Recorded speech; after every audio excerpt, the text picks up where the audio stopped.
Salut! Aujourd'hui, une petite vidéo sur un sujet qui m'amuse beaucoup. Je pense que ça va te faire réfléchir, mais tu dois probablement en connaître presque l'entièreté. Concerne les sujets qu'il est impossible d'aborder sans être subjectif. Un sujet objectif, tu peux donner des informations qui sont simplement factuelles. Un sujet subjectif, tu donnes une opinion. En fait, c'est lié à ce que tu penses ou à des convictions que tu peux avoir. Alors, ma question, c'est est-ce que tu as une idée de ce que peuvent être ces fameux sujets? Bon, il y en a deux, à mon avis, ça ne devrait pas être très compliqué. Le premier, c'est la religion. Alors, pourquoi la religion? Parce qu'en fait, que l'on croit ou que l'on ne croit pas, c'est un choix personnel que l'on fait. Quelle que soit la religion à laquelle on est rattaché, quelle que soit la pratique que l'on peut avoir, c'est en fait un choix personnel que l'on fait. À un certain moment, de par les sociétés dans lesquelles on vit, on croit en quelque chose. Certains l'appellent Dieu, d'autres l'appellent l'univers, d'autres ne croient pas. Mais en tout cas, c'est une position subjective que l'on prend. Donc, c'est un sujet sur lequel il est impossible de rester subjectif. On peut parler d'informations concernant les religions, mais à partir du moment où on te pose une question sur ce que tu en penses toi, tu vas devenir subjectif. Donc attention, ça c'est un sujet qui est un petit peu dangereux. Le deuxième sujet qui est subjectif, c'est le sujet de la politique. Alors forcément, je pense que celui-là, je crois qu'à peu près tout le monde le sait.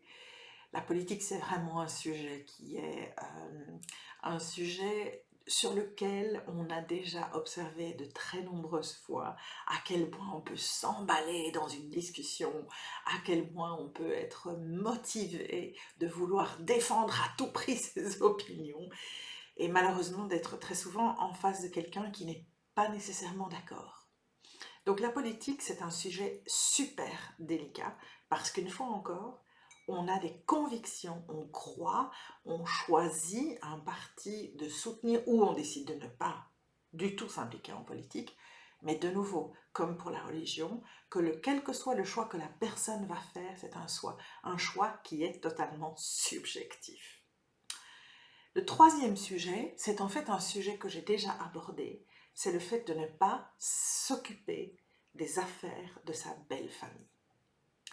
C'est en fait, comme je l'ai déjà expliqué, et je te propose d'aller revoir la vidéo là-dessus, un sujet qui est extrêmement risqué. Parce que si on émet un avis personnel sur un membre de sa belle famille, son partenaire, ton partenaire, peut devenir très protecteur de cette famille, de cette personne. Et c'est un sujet qui est pour moi extraordinairement délicat. Donc, je t'invite à aller voir cette vidéo où je donne plus de cette explication.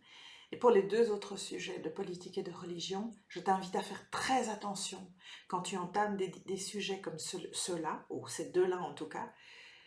Je pense que tu peux oser te risquer à avoir des discussions politiques avec des gens qui sont aptes à pouvoir entendre ce que les autres ont à dire. Mais sois très méfiant si tu es face à quelqu'un qui a des convictions, qui les porte très haut et qui a plutôt tendance à les imposer, parce que ce sont des dialogues de sourds. Et ce sont des discussions qui peuvent, quand elles dérapent, devenir très agressives et finir par engendrer des tensions inutiles. Donc c'est pour ça que ces trois sujets-là, la religion, la politique et les affaires de la belle famille, sont pour moi trois sujets sur lesquels il faut toujours arriver avec énormément de délicatesse et faire hyper attention de ne pas s'engager dans de longues discussions qui pourraient devenir risquées. Donc voilà, j'espère que ça t'inspirera. Bonne communication et à la prochaine fois. Si jamais ces vidéos t'intéressent, si jamais tu trouves qu'il y a des informations qui sont sympas et qui peuvent t'aider, n'hésite surtout pas à souscrire à ma chaîne YouTube, Sophie Stevens Lemaigre, Oser partager. Je vais publier à peu près une vidéo toutes les semaines sur un sujet ou un autre qui peut interpeller ta réflexion par rapport à ta communication. Et si jamais tu veux en savoir un petit peu plus, il y a ma page Facebook Oser partager net. Merci et à bientôt.